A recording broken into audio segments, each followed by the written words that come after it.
Good afternoon, class 2 students. We have completed the chapter atoms. Today in this video we will start with the numericals of atoms. You have received a PDF named as numericals of atoms. Open that PDF, go to page number 1, question number 1. Okay, there are lots of questions in the PDF. All the questions I will not solve, that is definite. Few questions we will solve, and all the questions, at least you have to practice all the questions of this PDF. Okay, so let's start with the first question. What the first question says? In a head-on collision between an alpha particle and a gold nucleus, the distance of the closest approach is 39.5 Fermi. Okay, Fermi meter होना चाहिए. Calculate the energy of the alpha particle. Okay, so head-on collision of the alpha particle, for example, this is the alpha particle which is going, and this is the gold nucleus of atomic number Z. The Z is given to you. Okay, in the head-on collision, when the alpha particle go, so it will reach to a particular closest distance R0. That distance of closest approach is given to you. How much it is? R0 is equals to 39.5 Fermi meter. That is how much? 39.5 10 to the minus 15 meter. Okay, Fermi means 10 to the 5 minus 15. Okay, so R0 is given to you. So this alpha particle will have some kinetic energy, or this alpha particle is moving with a certain velocity v. It has some mass m. Okay, so we will not use any formulas, we will directly use the concept. In case of a distance of close approach, what is happening? At this point, at distance of close approach, at R0, the whole kinetic energy of the alpha particle will be converted into potential energy, electrostatic potential energy. This we know, right? So, अगर gold form का atomic number Ze है, तो इसके अंदर charge कितना होगा? Plus Ze. Okay, alpha particle का charge कितना होता है? Plus 2e. Because what is the alpha particle? He24. So direct question है, theory based है. तो 1 by 4 pi epsilon Q1 Q2 by R0. So from there we need to find the value of kinetic energy. Okay, R0 is given to you. First डाल दो. Put all the values. That 9 into 10 to the power 9. This value is into 2 into Z. What is Z? Z is given to you how much?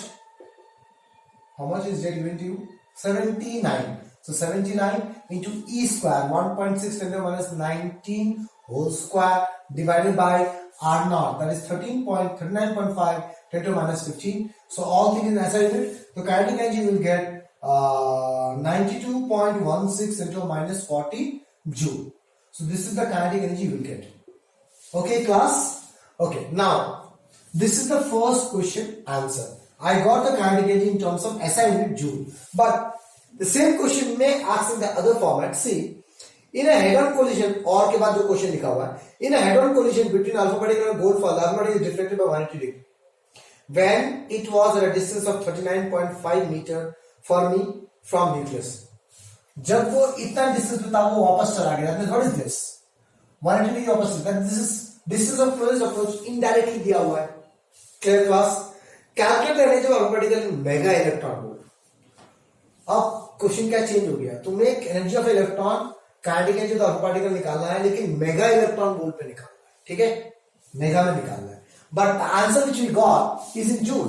So we have to convert into electron volt and then we have to convert into mega electron volt. How to convert? तो पहले electron volt में convert करते हैं. तो we know 1 electron volt equals 1.6 10 to the minus 19 joule.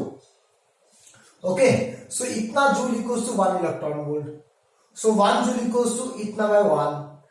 So therefore kinetic energy will be equals to what? 92.16 10 to the power minus 14 divided by 1.6 10 to the minus 19. This you will get in electron volt. Okay. Now to get in mega electron volt. So what is 1 mega electron volt? Yes, 1 mega electron volt equals to 10 to the power 6. Mega means what? 10 to the power 6. Okay. Electron volt, am I correct? It is 10 to the power 6. Wait class, let me find out. Yes, 10 to the power 6 electron volt. Mega means 10 to the power 6. So 1 mega electron volt is 10 to the power 6. That is 10 to the power 6 electron volt equals to 1 mega volt. So 1 electron volt, unity method लगाओ. तो 1 electron volt equals to 1 mega electron volt divided by 10 to the power 6. So that much electron volt equals to into this. That means ये divide हो जाएगा 92.16 10 to the power minus 14 divided by 1.6 10 to the power minus 19 into 10 to the power 6. This you will get mega electron volt. That is 10 to the minus 13. From there you will get 5.76 mega electron volt. Why I am doing this question just to teach you how to convert the things. So you have to remember this thing. You have to remember this thing. Okay. फिर हम unity method लगाएंगे. कैसे लगा रहे हैं? इतना joule equals to 1 electron volt. तो 1 joule equals to 1 by 1.6. So that much is 1 by 1.6 into this. That means this divided by this. Okay. Let's go for the next question. Try to understand class how we are going to the question. तुम just question को करना मत सीखो. किस तरीके से हम सोच रहे हैं, क्या सोच रहे हैं. That should be the main focus when you watch these videos on numericals. How I am thinking, that should be your main focus. So focus on how I am thinking instead of how the solution is. Okay class, the next question. Go to page number 3. Page number 3, question number 7. Calculate the radius of the third orbit of a hydrogen atom.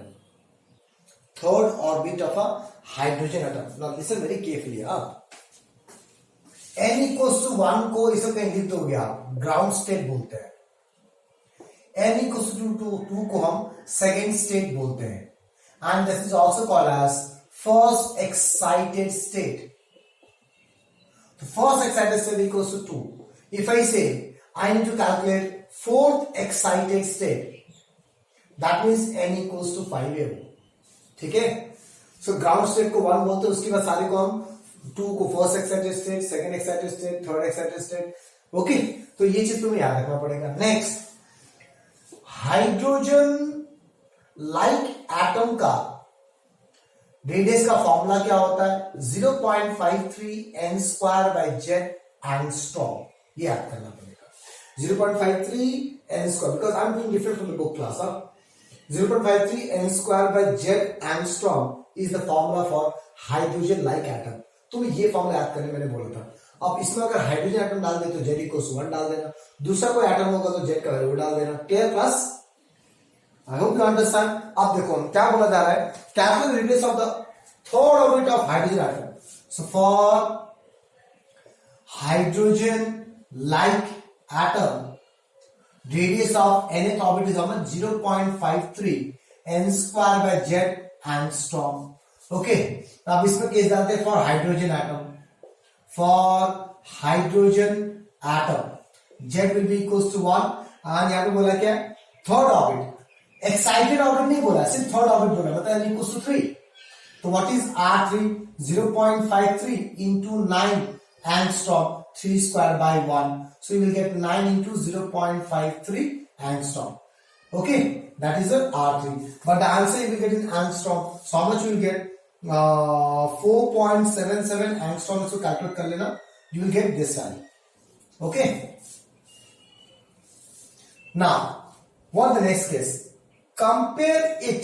इसको compare करना है with the radius of the second Bohr orbit of single ionized helium atom. Now, what is a single ionized helium atom?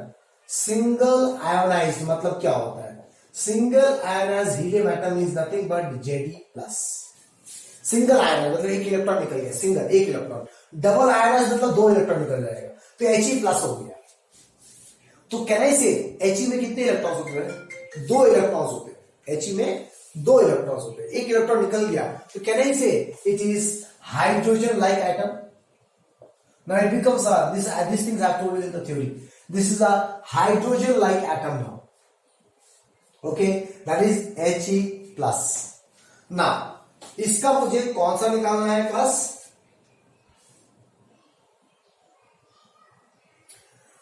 Second Bohr orbit निकालना है. So I can use the same formula here also. Okay, so for helium atom, what is Z? Atomic number is 2. And we need to find second Bohr orbit, N2, N is 2, second Bohr orbit. So why it is given single ionized helium atom? Try to understand. Single ionized helium atom given है ताकि मैं बता सकूं कि ये helium atom जो ionized है, it's a hydrogen like atom. Then only we can use this formula. Otherwise we cannot use this formula. This you need to understand. तो बस निकालो. What is R2? 0.53 into 4. N square is 4 divided by 2. 2 to the 4. So what is R2? You will get R2 as how much? 1.06 angstrom. We need to compare both of them. Therefore, R3 of hydrogen atom divided by R2 of helium plus atom. Okay, how much we get? 4.5. Divide Martu, that is a comparison. Okay, class. Similarly, your job is to do the 10th number question on your own. 10th number question को देखो, same question है, same page में है, lithium plus plus लिखा हुआ है. इसका मतलब क्या? Lithium का atomic number 3 होता है, that means 3 electrons आते हैं, 2 निकल गया. That means it becomes a hydrogen-like atom. I can use the formula of hydrogen-like atom here also. Okay, let's go for the next question. Okay, class, the next question is page number 4, question number 11. Go to question number 11 and read the question. The total energy of an electron in the first excited state of hydrogen atom is minus 3.4 electron volt. तो energy बोला है, the energy of a hydrogen atom is how much? Minus 13.6 भूल गया मैं, Z by n square electron volt. This is the formula. Okay. This is for hydrogen-like atom. For hydrogen-like atom. Okay. Now, ये है general electron energy of an electron in nth orbit. But according to question, what they're taking first excited state for hydrogen atom in first excited state. इसका मतलब क्या होगा? इसका मतलब होगा Z equals to 1 and N equals to 2. First excited state is N equals to 2. तो इसका value तुम्हें दिया हुआ है. अगर मैं कैलकुलेट भी करूं तो कैलकुलेट भी कर सकता हूं into 1/4, लेकिन कैलकुलेट करने का जरूरत नहीं है. इसका वैल्यू दिया हुआ है तुम्हें minus 3.4 इलेक्ट्रॉन वोल्ट. ओके, तुम अगर कैलकुलेट करना चाहते हो, कैलकुलेट नहीं भी दिया रहता तब भी तुम कैलकुलेट कर सकते हो. So I am showing you how to do the calculation also. So energy in the first excited is minus 3.4 electron volt. Now, what is the four questions? Question is kinetic energy electron in that state. तो K2 निकालना है. So E2 दिया हुआ है, वहां से K2 निकालना है. So E2 total energy, kinetic energy, potential energy, बीच में relation ये रहा. Kinetic energy is minus of total energy and potential energy is minus of 2 kinetic energy, and we know total energy equals to kinetic energy plus potential energy. इनसे सारा कहानी आ जाएगा. So what is kinetic energy? Minus of total energy. So we got kinetic energy is 3.4 electron volt. आ गया kinetic energy. Second, what is the potential energy of electron? The potential energy is minus 2 of kinetic energy. So minus 2 of what is kinetic energy? 3.4 electron volt. So how much we will get? Minus 6.8 electron volt. Now I did this question not to teach you these things. I did this question in the board to teach you the third part. That is most important. See, which of the answer above will change? मतलब इन दोनों में से कौन सा answer change होगा? Kinetic energy change होगा कि potential change होगा? If the choice of zero for potential energy is changed. Okay, so yes, so which of the answers above would change if the choice of zero for potential energy is changed? What is the meaning of choice of zero for potential energy? ये समझो पहले. हाँ, ये चीज हमने पहले ही पढ़ा है. Choice of zero of potential energy. First, you need to understand कि उस इलेक्ट्रॉन में potential energy क्यों आता था. What is the cause of potential energy?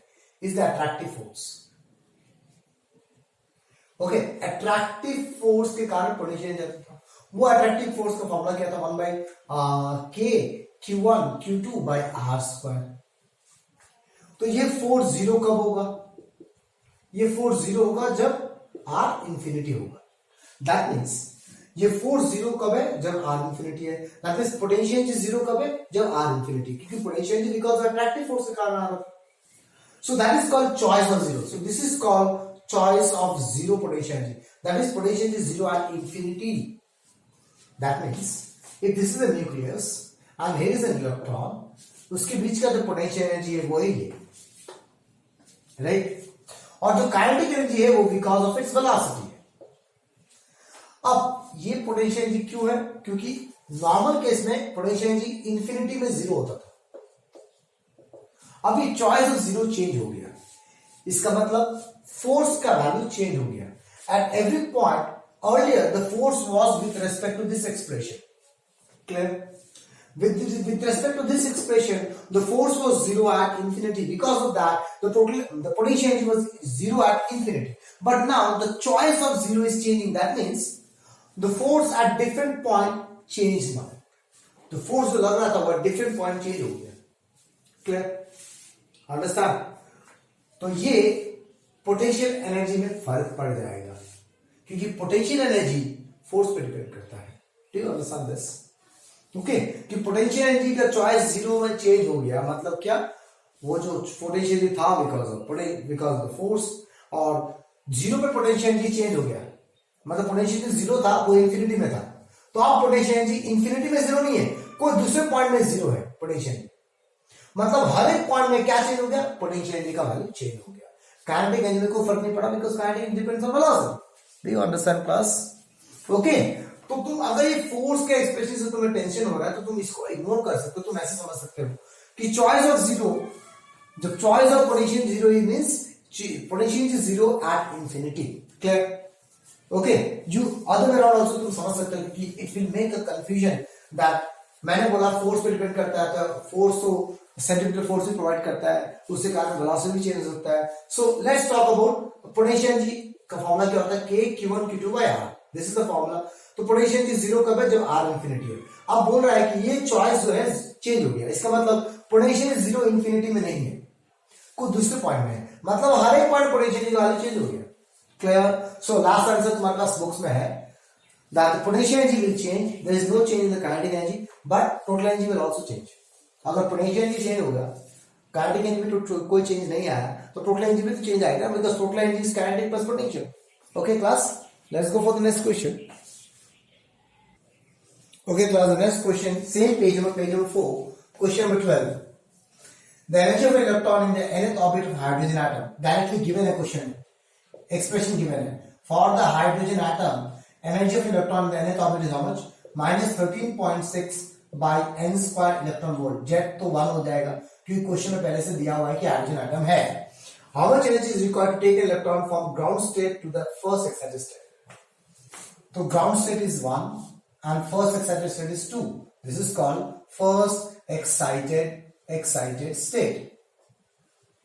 मुझे पता है जब इलेक्ट्रॉन हाई लेवल से लोअर लेवल जाता है तो एनर्जी निकलता है, तो अगर लोअर से हायर जाएगा तब क्या होगा, तो एनर्जी चाहिए, तो जितना एनर्जी निकलता है यहां से यहां जाने से जो एनर्जी निकलता है वो है h nu। According to Bohr's this h nu is E initial minus E final, always initial is more, that is E2 minus E1। इतना एनर्जी निकलता है, तो इतना एनर्जी अगर मैं दे दूं तो इलेक्ट्रॉन यहां से यहां जंप कर जाएगा। So if I supply this much energy to the electron will jump, so I want this answer, that means this only. ये समझ में आया कि नहीं आया बताओ मुझे।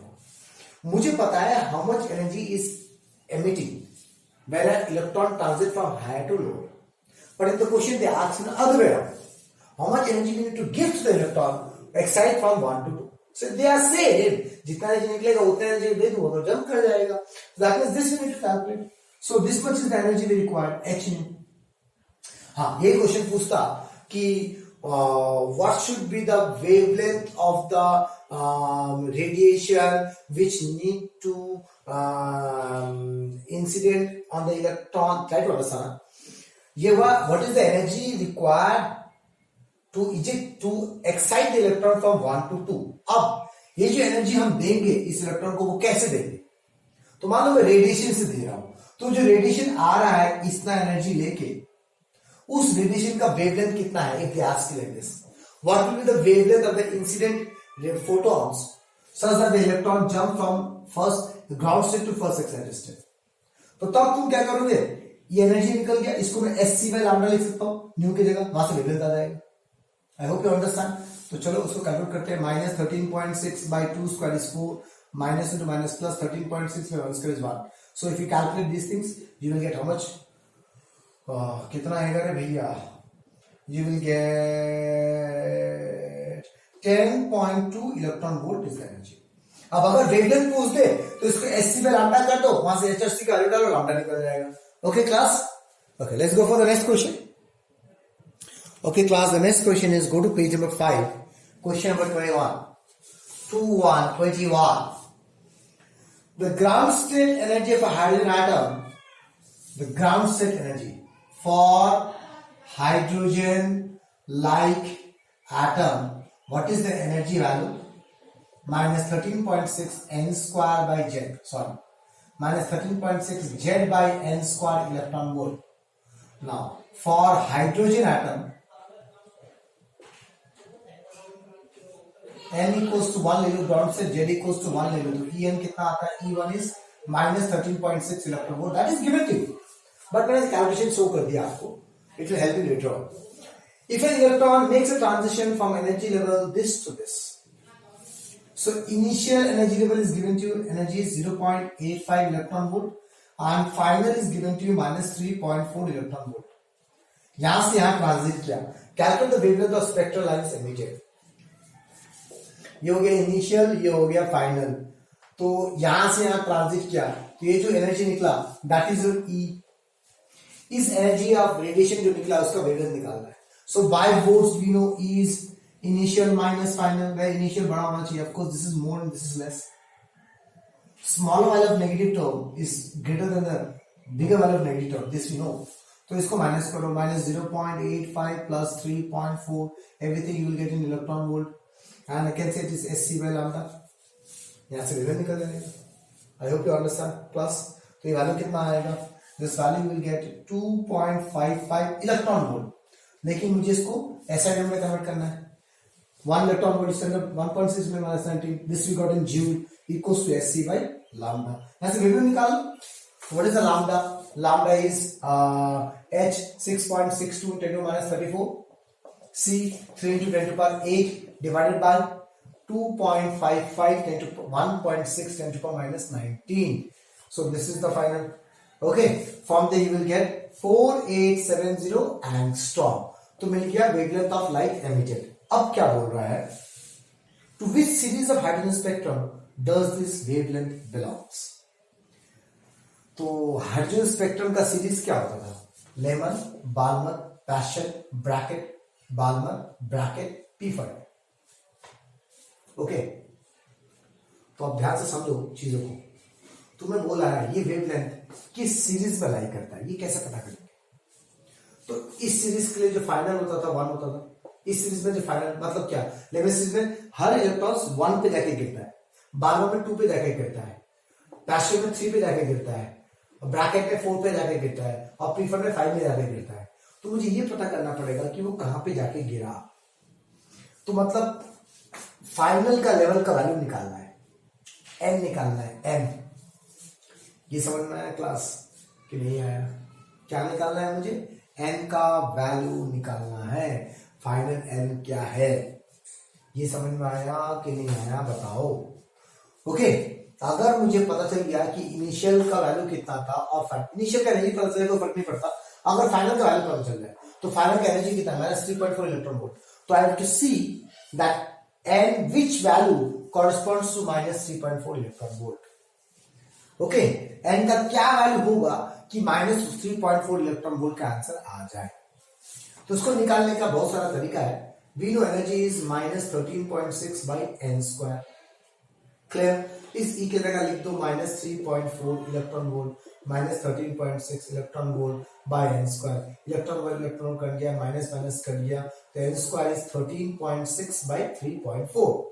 ठीक है, चलो डिवाइड मार के 13.6 divided by 3.4. How much you getting? You getting n square equals to 4, तो एन इक्वल्स टू 2. तो फाइनल इज 2. That means this belongs to the Balmer series. You can calculate in this way. Yes और no? Okay, or which the method which I am trying to do it here, we will use this method in other questions also. So because this is the easier method. Okay, so what is E final? E final is minus 3.4 electron volt. What is E final? Minus 13.6 by NF square electron volt. तो इसको जब तुम solve करोगे, how much you will get? NF 2. Therefore, it belongs to Balmer series. I hope you understand class what I'm trying to say. Okay, फिर Balmer series में क्यों? क्योंकि final वाला 1. और या तो तुम क्या करो, n इक्वल्स टू 1 डालो, E1 आ जाएगा minus 13.6 electron volt. n equals to 2 डालो, E2 आ जाएगा माइनस 3.4 इलेक्ट्रॉन वोल्ट. कैलकुलेट करते रहो. यहाँ पे 2 डालो, 2 स्क्वायर 4 से डिवाइड मार दो. ठीक है ना, तो ये आएगा। वैसे n इक्वल टू 3 डालो, E3,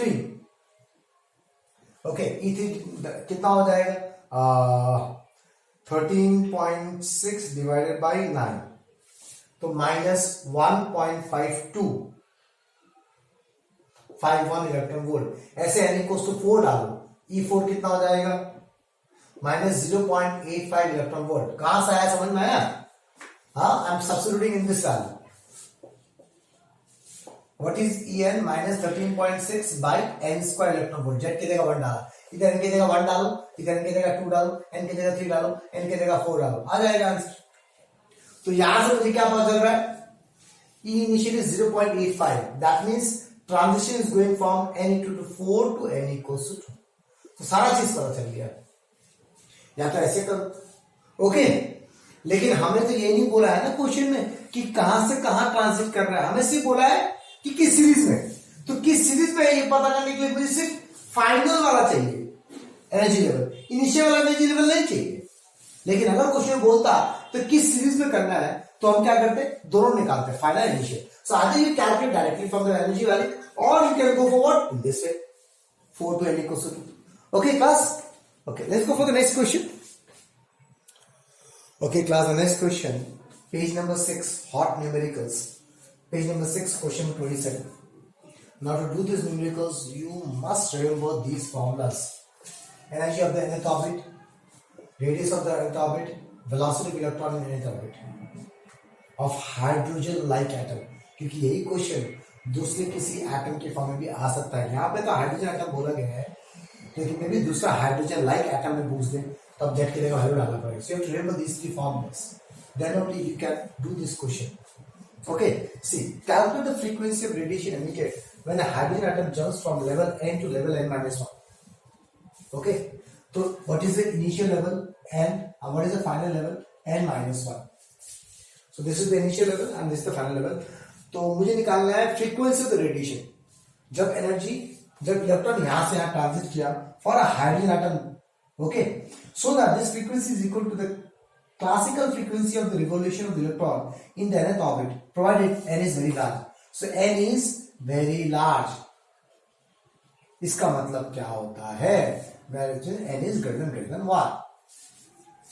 ये ध्यान रखना है बस, n बहुत बड़ा है, that is you need to use some assumptions in this question। so let's talk about the frequencies। what is the energy value? energy is E initial minus E final, ये तो मुझे पता है, राइट।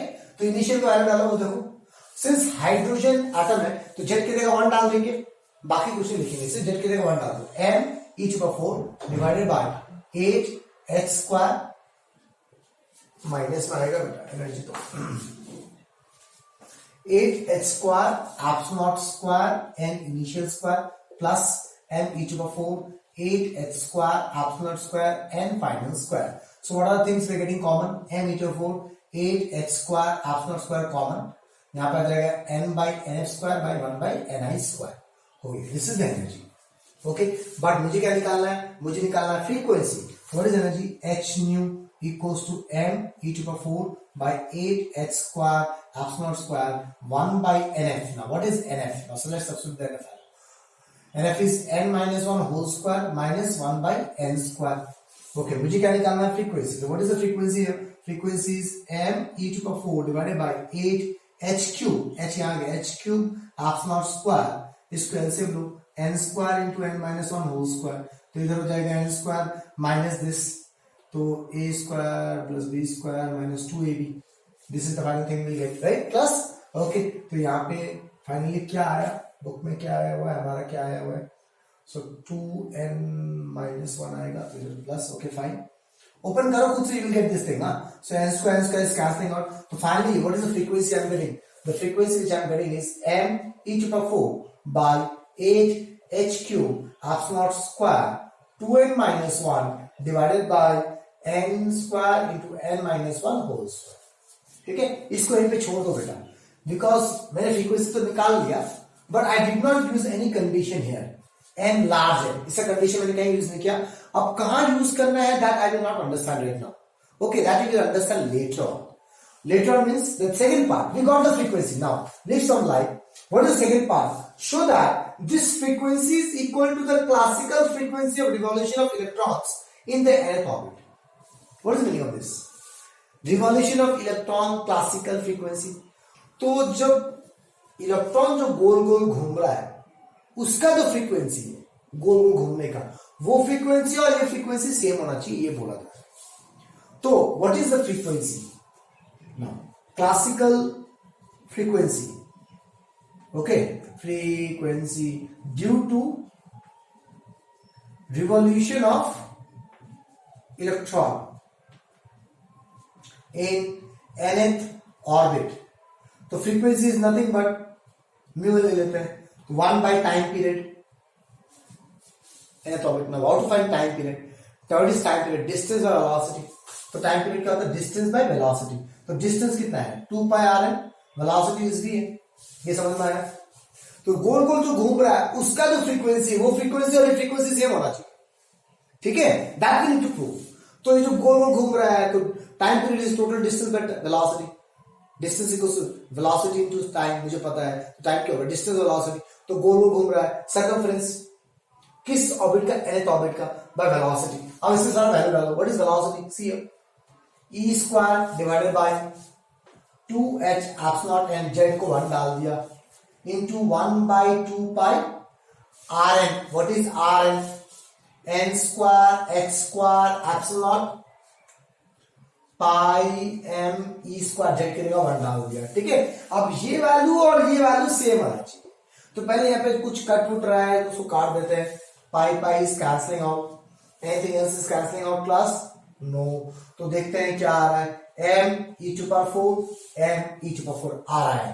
2 2 जा 4 आ रहा है. h क्यूब भी आ रहा है. चलो h क्यूब भी आ रहा है, एप्सिलॉन स्क्वायर भी आ रहा है, और n square into n cube आ रहा है. This is the revolution frequency. ये और ये वैल्यू सेम आना चाहिए. तो देखो यहाँ पे 2n माइनस 1 यहाँ पे है, यहाँ पे 2n माइनस 1 नहीं है, यहाँ पे n स्क्वायर, यहाँ पे n माइनस 1, यहाँ पे n माइनस 1 नहीं है. तो अब हम यूज करेंगे, since n is large, this implies n minus 1 is similar to n and 2n minus 1 is similar to 2n. अब हम डालेंगे equals to n e to the power 4 2n divided by 8h cube epsilon square n square into n. देखो 2 4 जाएगा, 4 आ गया, n cube आ गया. Clear? ये समझ में आ रहा है. यहाँ पे n क्यूब आया, n square, okay, n square into n minus 1 is n, तो ये n कट गया. We got the answer m e to the 4 by 4h cube epsilon square n cube. Now we can say, therefore, the frequency emitted due to the transition of electron from n to n minus 1 is equals to frequency of revolution of electron in its nth orbit. This you need to prove. So to do this sum, we need these expressions first, and we need to understand when to use this criteria. इतना निकाल के मुझे कोई idea, कुछ समझ में नहीं आएगा. क्या मुझे 2n minus 1 को 2n लिखना है? नहीं, मुझे इसको देख के समझ में आएगा मुझे किसको हटाना है, किसको इग्नोर करना है. Okay, okay, let's go for the next question, class. Okay, class, the next question. Go to page number 8, question number 34. 34 में चले जाते हैं बेटा. Page number 8, question number 34. There are two parts, A and B. Both are similar type. I am doing the A part. Okay. The energy levels of an atom of an element X are shown in diagram. ठीक है, चलो दिया हुआ है. ये value 0 है, ये value है, इसका वैल्यू है -1 इलेक्ट्रॉन वोल्ट, इसका वैल्यू है -3 इलेक्ट्रॉन वोल्ट, और इसका वैल्यू है -10 इलेक्ट्रॉन वोल्ट. ठीक है, और इस ट्रांजिशन का नाम दिया हुआ है ए, इस ट्रांजिशन का नाम दिया हुआ है बी, और इस ट्रांजिशन का नाम दिया हुआ है सी, इस ट्रांजिशन का नाम दिया हुआ है डी, और इस ट्रांजिशन का नाम दिया हुआ है ई. ओके, लेकिन इसका एन का वैल्यू क्या है? I don't know. इसका एन का वैल्यू क्या है? I don't know. Okay, but बोला गया है कि यहां से यहां जा रहा है. n का value I don't have any idea. कौन सा n वैल्यू है? We don't know. That is not given to, but it's given to you that there are few transitions A B C D E. A photon of wavelength 620, एक wavelength निकला है 620 nanometre का. Okay, ये wavelength किस transition में निकलेगा? That you need to find. Okay, this corresponds to which of the transition? ये जो ट्रांजिशन होगा हायर से लोअर, यहां से वेवलेंथ निकलेगा, यहां से एक रेडिएशन निकलेगा, यहां से एक रेडिएशन निकलेगा, यहां से एक रेडिएशन निकलेगा, यहां से एक रेडिएशन निकलेगा, राइट। तो इनमें से कौन सा रेडिएशन का वेवलेंथ इतना है, हाउ टू अंडरस्टैंड, ये कैसे निकाल। तो इन क्वेश्चन को करने का दो तरीका है, एक तो बहुत ही लेंथी, जो कि बेसिकली बच्चे पहले सोचते हैं, एनर्जी दिया हुआ 0 माइनस दिस, यहां से एनर्जी आ जाएगा, उसे वहां से S, understand what I'm trying to say? What is Hc? The energy which is emitted equals to E initial minus E final, right? So for a Hc by lambda equals to E initial is what? 0 minus or minus 1. Okay, यहाँ से तुम lambda का value निकालो, lambda of A. Similarly, you can calculate lambda of B, lambda of C, lambda of D, lambda of E. और फिर देखो किसके साथ ये कंपेयर होता है, ऐसे तुम कर सकते हो, राइट क्लास। बट ये हो गया लेबर वाला काम, जो कि हमें नहीं कर रहा है, हम उल्टा करेंगे। पहले हम देखेंगे कि because of this wavelength how much is the energy emitted. So energy associated with lambda 620 nanometer, that is the energy which is emitted. Let's calculate that energy. Okay, so how to calculate that energy? What is energy? Sc by lambda, S नहीं होता है, C by lambda value डालो, 6.625 10 to the minus 34 into 3 into 10 to the power 8 divided by 620 nanometer 10 to the minus 9, you will get in joule. इसको electron volt में convert करना पड़ेगा, 6. ये पूरा चीज जो भी आएगा divided by 1.6 10 to the minus 19, this you will get in electron volt. So the energy which you will get is how much?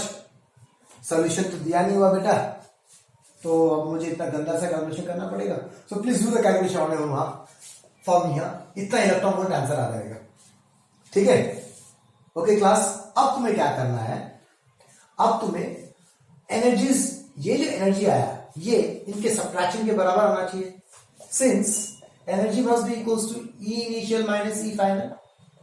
तो अब क्या करेंगे, फॉर ए कितना एनर्जी निकला, कितना आएगा, 0 minus of minus 1, that is 1 electron volt. क्यों मैंने इलेक्ट्रॉन वोल्ट में कन्वर्ट किया, because this energies are in electron volt. तुम देखो क्या ये इतना आ रहा है, फॉर बी ट्रांजिशन क्या हो जाएगा, बी के लिए 0 minus of minus 3, that is 3 electron volt, ठीक है। नाउ फॉर सी सारा कैलकुलेट करके देखो, ईसी क्या होगा, 0 minus of minus 10, that is 10 electron volt. For D ED निकालो, कितना आएगा, -1 minus of 3, that is 2 electron volt, -1 plus 3, 2 electron volt. अब फॉर ई एनर्जी ऑफ ई कितना आ जाएगा, -1 minus of -10, that is 9 electron volt. अब तुम चेक करो इनमें से कौन सा इसके बराबर है। फॉर एग्जाम्पल बी बराबर है, that means this wavelength corresponds to B transition. वो किसके बराबर है, that is your job class. Okay, so I can tell you the answer. Okay, let me tell you the answer, how I am getting the answer. The answer will be how much,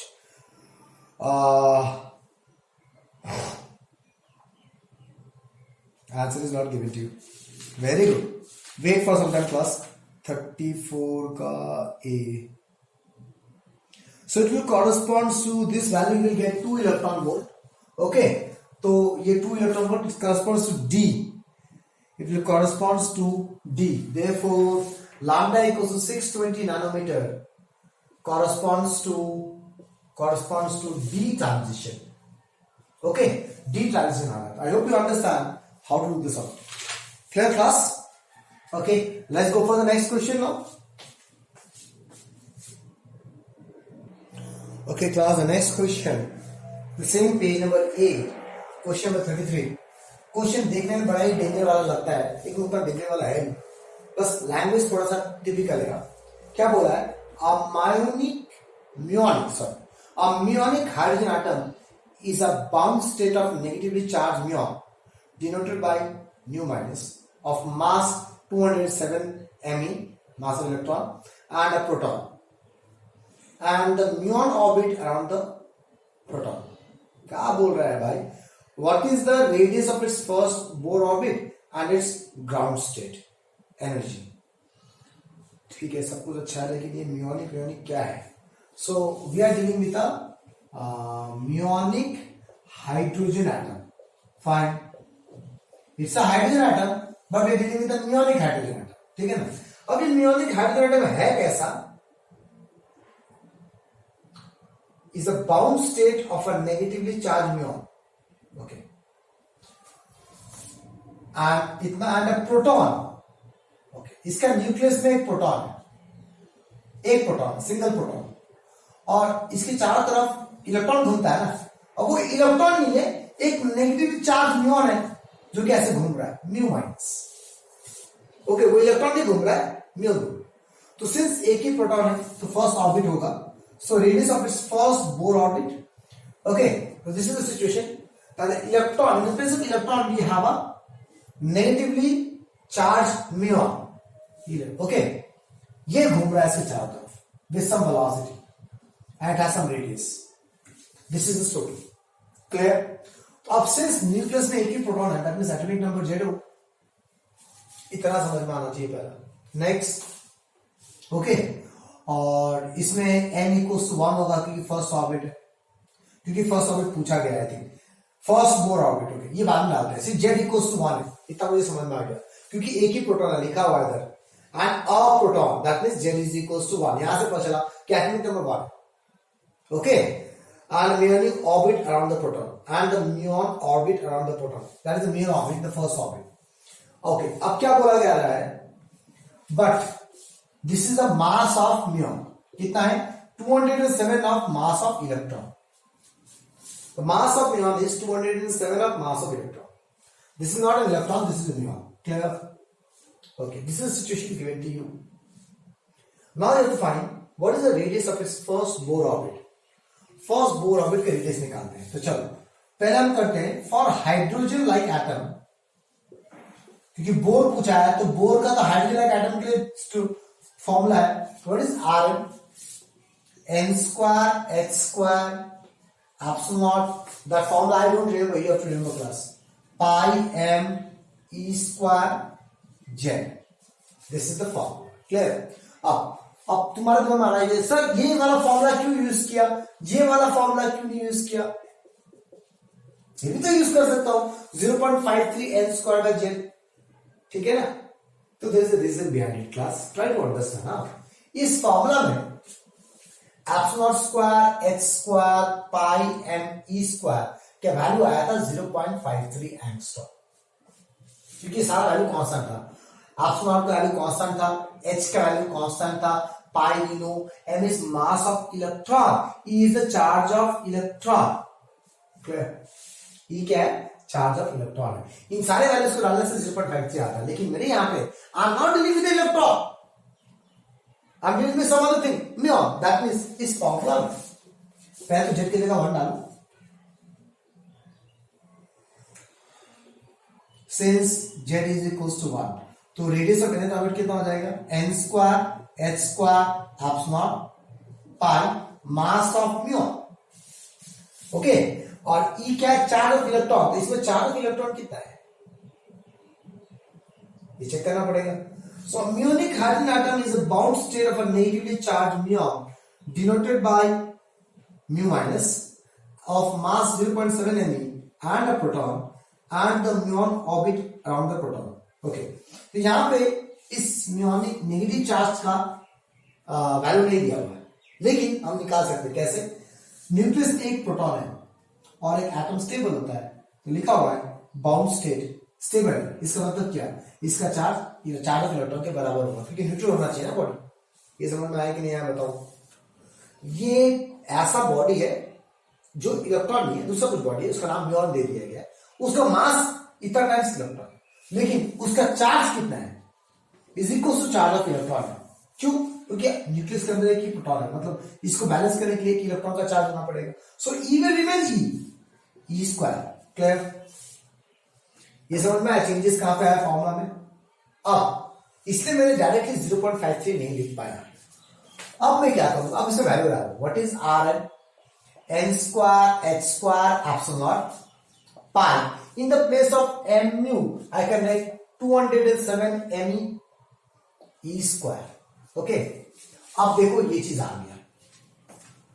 So epsilon naught h square pi M in E square, इधर क्या बचा N square by 207।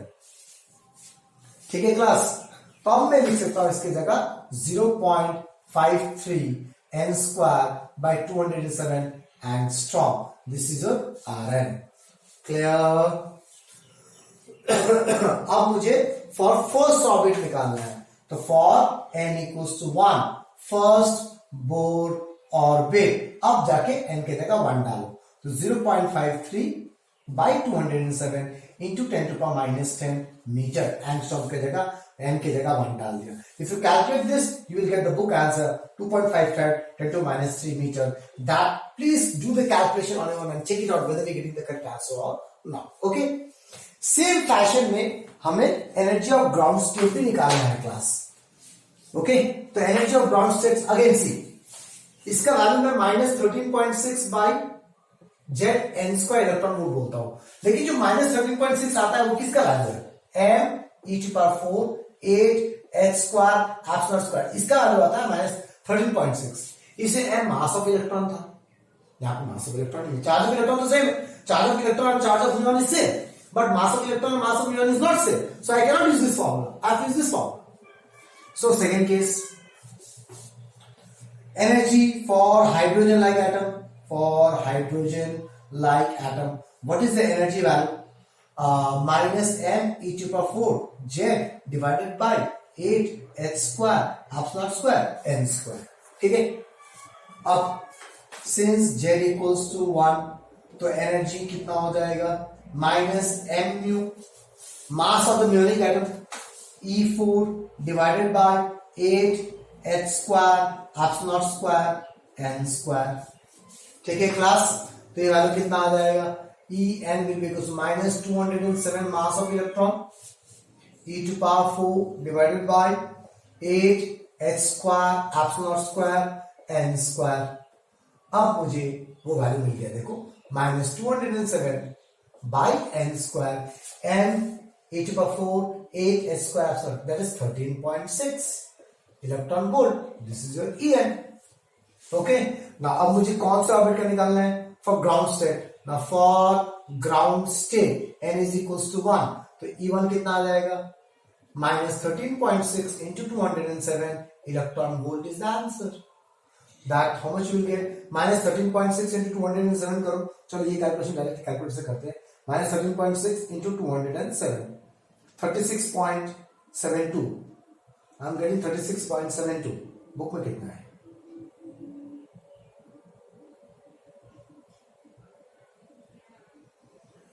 I am not getting the answer. Okay, ठीक है, let me check. 0.53 divided by 207.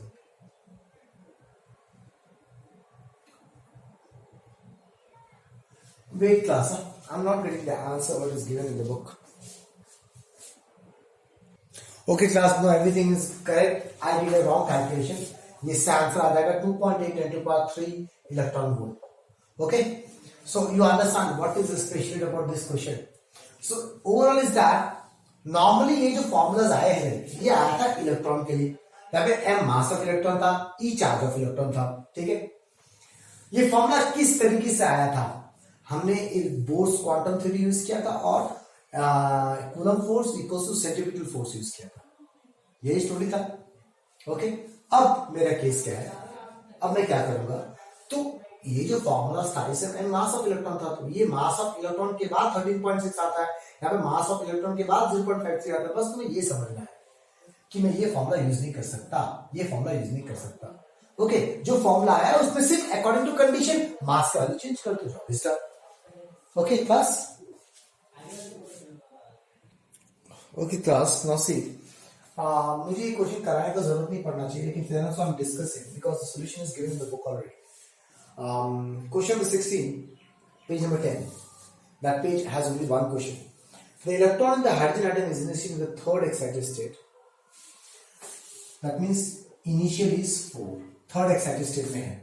What is the maximum number of spectral lines which can be emitted when it finally moves to the ground state? Ground state में आना है, कितना spectral lines हो सकता है? कैसे पता चलेगा?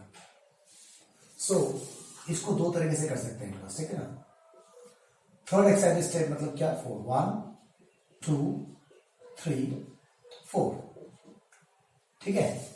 तो total number of spectral lines निकालना है। ये कैसे पता करेंगे? Try to understand what I am trying to say. तो how will understand number of spectral lines? There is a directly formula is there. Okay, which the formula which we use is n into n minus 1 by 2. हम ये formula use करते हैं directly, इससे number of spectral lines मिल जाता है। So third excited state मतलब क्या? n equals to 4.